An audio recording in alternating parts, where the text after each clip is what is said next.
قرآن کہہ رہا ہے کہ زمین کی مسافت قرآن سے طے کی جا سکتی ہے. یہ صفت کس میں پائی جاتی ہے؟ کہاں ظہور ہوا؟ کہاں مدینہ، کہاں مدائن. آئے مولا کائنات، اور جب آئے تو ہم نے یہ بھی روایت میں پڑھا کہ سلمان مر چکے ہیں، ان کی روح پرواز کر چکی ہے، لیکن جیسے علی کو دیکھا مسکرا دیے. مولا کہتے ہیں سلمان عد الی حالت السابقہ، سلمان جیسے تھے ویسے ہو جاؤ ورنہ مسلمان بہک جائے گا.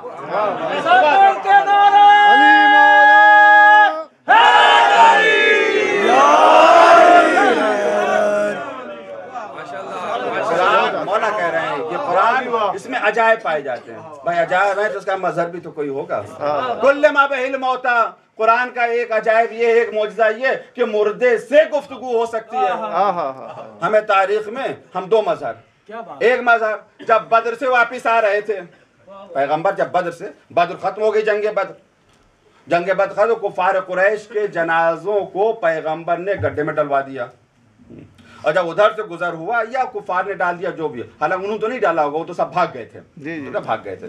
جب ادھر سے گزر ہوا، اشرف علی تھانوی کا نام آپ نے سنا ہوگا، یہ اہل سنت کے بہت مشہور و معروف عالم ہیں. انہوں نے ترجمہ کیا ہے تفسیر قرآن، ترجمے سے پہلے انہوں نے اپنے اس میں مختصر تاریخ اسلام لکھی. قرآن میں ترجمے سے پہلے تاریخ اسلام مختصر لکھی، اس میں انہوں نے اس بات کو لکھا، نام کے ساتھ لکھا، باقاعدہ اس میں لکھا، اور کتابوں میں پایا جاتا ہے وہ. جب پیغمبر واپس اس گڈھے کے پاس پہنچے تو آپ مخاطب کر کہتے ہیں کیا حل وجدتم، کیا تمہیں مل گیا جس بات کا وعدہ میرے خدا نے کیا تھا. کل مردوں سے کہا. ایک صاحب وہاں پہ تھے، انہوں کہنے لگے یا رسول اللہ کیا یہ سمجھ رہے ہیں؟ یہ آپ بولے مردے ہیں نا، کیا یہ مردے بول بھی سکتے ہیں، سمجھ بھی سکتے ہیں؟ یہ تو مردے ہیں، یہ کیا؟ تو سب پیغمبر نے تاریخی جواب دیا، یہ سب کچھ جانتے ہیں، تم سے زیادہ سمجھتے ہیں، تم سے زیادہ سمجھتے ہیں. پیغمبر نے گفتگو، کئی موارد آتے ہیں جہاں کے اوپر پیغمبر گفتگو کرتے ہیں مردوں سے. تو قرآن کیا کہہ رہا ہے کہ قرآن کے اندر یہ صفت ہے مردے سے گفتگو کی جائے. بس جو سیرت پیغمبر کی وہی سیرت امیر المومنین کی. جنگ صفین کی واپسی پہ آئے، مخاطب کیا تمہیں وہ مل گیا وعدہ جو میرے رب نے کیا تھا؟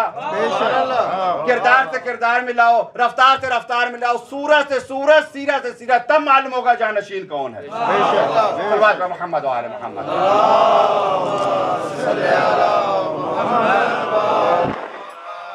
یہ مظہر العجائب ہے. جتنے عجائب قرآن میں پائے جاتے ہیں انہی کے ذریعے سے ظاہر ہوں گے. سمجھ نہ سکا مسلمان، وہ تو بیچارہ بہک گیا، گمراہ ہو گیا. کچھ لوگوں نے اسے گمراہ کیا اور سیدھا سادہ آج کا تو گمراہ ہوتا ہی چلا جا رہا ہے. وہ سمجھ نہیں سکا کون ہوگا. بھائی نائب تو وہی ہوگا. اب یہاں کی بات ہے، عرض کروں یہاں کے اوپر مجلس اعضا ہو رہی ہے. اگر یہاں پر میں رہ رہا ہوں، کوئی صاحب رہ رہے ہیں، ظاہر سی بات ہے جب جگہ کرائے کی ہوتی ہے تو انتقال تو ہوتا ہے نہیں، بدل تو جاتی ہے جگہ، کہیں کے اوپر کیا، کہیں کے اوپر کیا، کہیں کے اوپر. اور پھر بالفرض بس یہاں کے اوپر ایک ڈاکٹر صاحب تھے پہلے، ایک ڈاکٹر صاحب پہلے تھے وہاں. کچھ لوگ آتے تھے مریض ان کے پاس علاج کے لیے. اب وہ یہاں سے نکلا، وہ بیچارہ جو 4-5 سال پہلے جو آیا تھا وہ پھر آ گیا. مجھے دیکھا، کہا کہ میں بیمار ہوں، آپ میرا علاج کریں. میں نے کہا میں تو ڈاکٹر نہیں، میں تو مولانا ہوں. مجلس پڑھوائی تو پڑھ دیں گے. میں تو حکیم نہیں اور نیم حکیم ختم، نیم بھی نہیں ہوں. حالانکہ نیم حکیم کے لیے کہا جاتا ہے نیم حکیم خطرے جان، نیم ملا خطرے مان. کہے گا نہیں بھائی آپ تو ڈاکٹر کی جگہ سے آ رہے ہیں، یہاں تو ڈاکٹر رہتا تھا، یہاں تو میں کئی مرتبہ علاج کے لیے آ چکا ہوں. تو سب آدمی کیا کہیں گے؟ جگہ پہ آنے سے تو کوئی جانشین تھوڑی ہوتا ہے. آگے ڈاکٹر جگہ پر آنے سے کوئی جانشین نہیں ہوتا. جانشین کیسے ہوتا؟ کہ جانشین کو اور فلاں جگہ چلے جاؤ، وہ ڈاکٹر کا جاؤ، وہ تو مر گیا، چلا گیا وہ ڈاکٹر، اس کا جانشین فلاں وہ فلاں محلے میں رہتا، اتنی دور چلا گیا. سمجھو تھوڑا سا، جگہ پر آنے سے کوئی جانشین نہیں ہوتا، کام کرنے سے جانشین ہوتا ہے. یہ نہ دیکھو جگہ پر کون آیا، یہ دیکھو کار رسالت کس نے انجام دی ہے. جیسے ذات پیغمبر کی تھی مظہر، ویسی ذات علی بن ابی طالب کی ہے. صلوات محمد و آل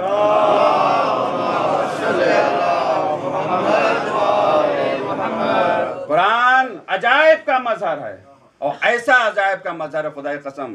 وہ دنیا والے ہیں جو قرآن کی تلاوت اس وقت کرتے ہیں جب تک زندہ رہتے ہیں، لیکن یہ اہل بیت ہیں، اگر ظاہراً سر و تن میں جدائی بھی ہو جائے تب بھی نوک نیزہ پر قرآن کی تلاوت کریں۔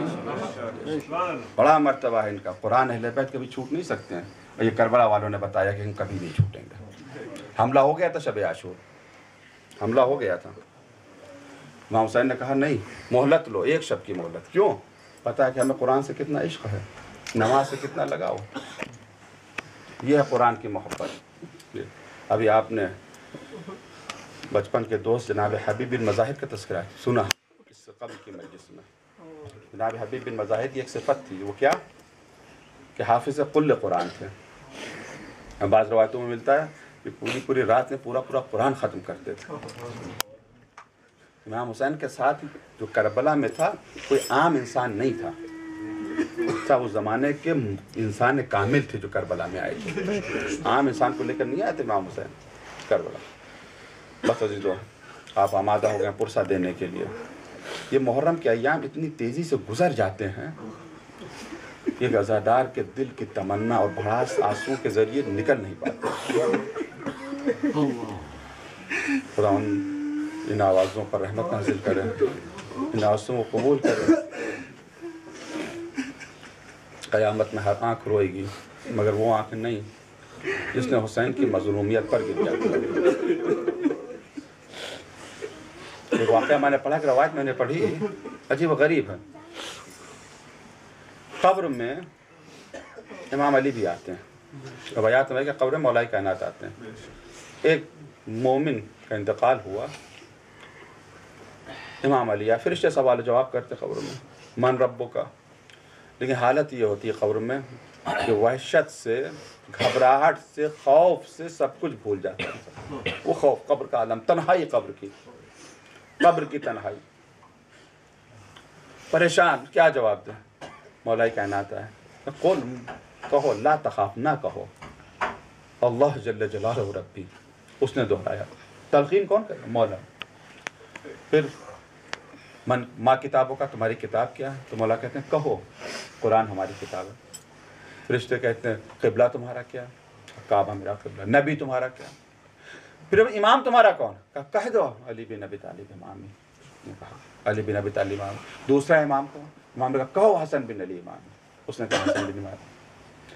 پھر اس نے کہا تیسرا امام تمام کون ہے؟ امام علی کہتے ہیں کہو حسین بن علی امامی، کیونکہ عزادار تھا، عشق حسین دل میں تھا، وہ جیسی نام حسین سنا رو دیا، وہ اس کی آنکھوں میں آنسو آئے۔ رونے کے لیے عزیزو نام حسین ہی کافی ہے، گریہ کرنے کے لیے صرف نام حسین کافی ہے۔ رو دیا۔ اچھا وہ رویا تو علی بھی رو دیے۔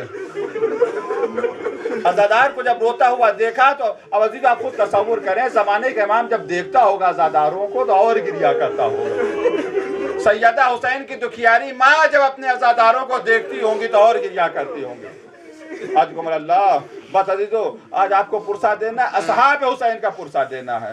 میں بہت اختصار کے ساتھ دو صحابیوں کا ذکر کروں۔ ایک ہلال بن نافع، یہ وہ ہیں چند دن پہلے ان کی شادی، زیادہ عرصہ نہیں ہوا، اور یہ بھی جوان ہے، 20 یا 25 سال کے ہیں۔ یہ میدان میں امام حسین علیہ السلام کے ساتھ عاشور کے دن جب اجازت ملتی تو خیمے میں آتے اپنی بیوی سے رخصت ہونے کے لیے۔ ان میاں اور بیوی میں جو گفتگو ہوتی ہے وہ آپ غور کریں، صاحب مقاتل نے ان گفتگو کو تحریر کیا ہے۔ ہلال بن نافع خدا حافظ کہنے کے لیے اپنی بیوی کو، بیوی کہہ رہے خدا حافظ جاؤ، میں تمہیں روک نہیں رہی ہوں۔ دیکھ کربلا میں جو خواتین تھی کیا کیا ان کا مقام تھا اور کیا کیا ان کے درجات تھے، یہ کچھ نہیں کہتی ہیں۔ تو ایک بار نافع بن ہلال کہتے ہیں میں جا رہا ہوں اپنی جان قربان کرنے کے لیے، تو بیوی کہتی نافع جاؤ اور اپنی جان فرزند زہرا کے اوپر نثار کرو، میری پرواہ نہ کرو، اب مجھے اسی خیمے میں رہنے دو۔ کچھ نے درخواست کی تھی، وہب کی بیوی نے درخواست کی تھی کہ آقا اجازت دیں کہ میں شہزادیوں کے خیموں میں چلی جاؤں، لیکن انہوں نے نہیں۔ نافع بن ہلال کی بیوی نے یہ بھی خواہش نہیں کی، کہا نافع مجھے اسی خیمے میں چھوڑ دو، نافع جو سیدانیوں کا ہوگا وہی، اگر ان کے خیمے محفوظ ہوئے تو میرے خیمے بھی محفوظ رہیں گے، اگر زینب کا پردہ محفوظ رہا تو میرا بھی پردہ محفوظ رہے گا۔ اذکر اللہ بتذر جناب نافع میدان میں آئے، جنگ کرنا شروع کی، جنگ کرتے کرتے درجہ شہادت پر پہنچتے ہیں. ایک یہ صحابی, ایک اور صحابی جس کا عادتاً ذکر کیا جاتا ہے, وہی بچپن کا دوست حبیب بن مظاہر. کہا جاتا حسین نے خط بھیج کر بلایا تھا حبیب اپنے آقا کی مدد کرنے کے لیے. اور جب جناب حبیب بن مظاہر آئے ہیں تو زینب نے سلام کہوایا تھا, فضا اتنا مرتبہ, اور جناب حبیب نے سر پیٹا تھا. افسوس آج آل محمد پر یہ وقت آ گیا ہے کہ غلام کو لائق سلام سمجھا جا رہا ہے. اس سے پہلے ایک مجلس میں نے پڑھا کہ زوجہ حبیب سے کیا گفتگو ہوئی تھی حبیب کے ساتھ, بچے بھی تھے حبیب کے. عاشور کا دن آیا, ظہر کا وقت ہو گیا, جناب حبیب زندہ ابھی شہید, ظہر کا وقت ہو گیا. جب ظہر کا وقت ہوا اور تو یہ حسین کو نماز پڑھنا ہے, کہو ان سے جنگ روکتے ہیں. جب کہا جنگ روک دو تو ایک ملعون نے یہ جواب دیا, پڑھ لو اگر نماز تمہیں فائدہ پہنچائے. یہ جملہ اتنا سخت تھا. مولائی کہنا ایک طرف ایک شعر منسوب ہے, جرحات السنان و لحل تیامو لل تیامو ما جرح اللسانو.